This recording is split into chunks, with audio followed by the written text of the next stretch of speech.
And I wanted to start off tonight with just a little glimmer of sanity on another topic. It burst through the gloom today. It's a pretty ugly and disturbing world at the moment when it comes to governments and their decisions here in Australia and around the world. That's my view anyway. I'm certain many of you agree.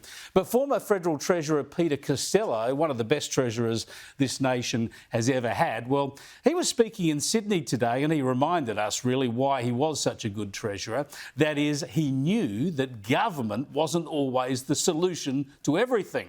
Government is often the problem. And as government expands, liberty contracts.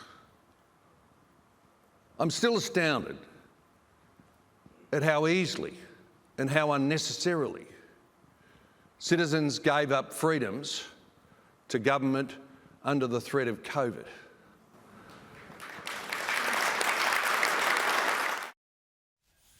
Yeah, the pandemic, the biggest overreaction in the history of humankind, surely. Remember when every politician, every bureaucrat and every police commissioner wanted to control your life?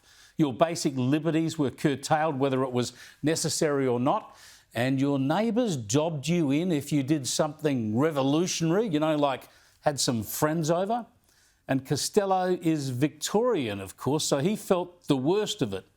Remember when the Labor Premier of Victoria, Daniel Andrews, did this to Melbourne's kids? As children watched, stunned, and police stood guard. Lockdown rules were reinforced with a concrete barrier. And although skate parks are still closed... What a stupid decision. Kids can't go to school and now they're being blocked from riding their bikes. Let kids get out, let them have some fresh air. Someone stop this stupid decision. The horror of this stuff. I'm certain most of the country is trying to forget this stuff. People just want to move on. Fair enough. But as you know, I want to remember it. I want it all investigated properly because I'm terrified these clowns will do all this to us again. Costello remembers. In Melbourne, municipal council playgrounds were closed and the swings and slides were chained to stop children using them. How cruel. Children weren't dying from COVID. And they wouldn't die from using swings and slides.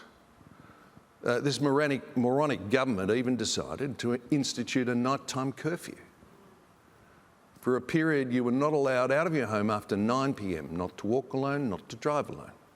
On your own, in your car at 9 p.m, how could you catch COVID from anybody?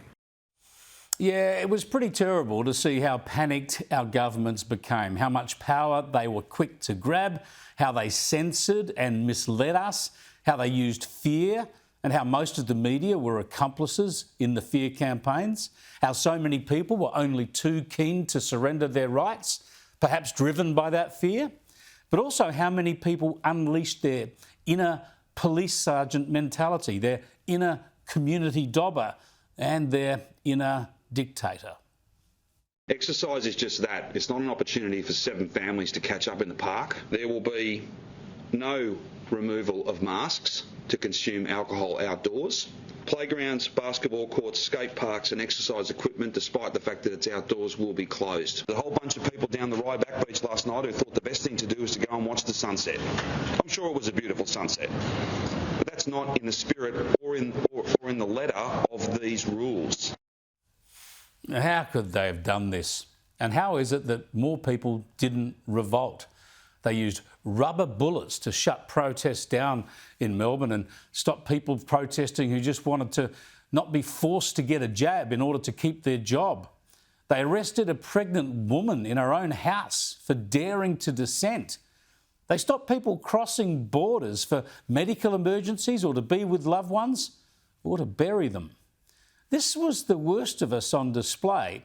And even though he's been through hell himself of late, resigning as chairman of Nine Entertainment after the stress of its internal woes boiled over in this spectacular fashion, it's a good thing that Peter Costello at least recognises the disturbing aspects of our pandemic response. But our leaders got a taste for control and they used it. What scared me was the public gave up liberties so easily. In my time, in my country, I saw that liberties can be taken away very easily with little protest.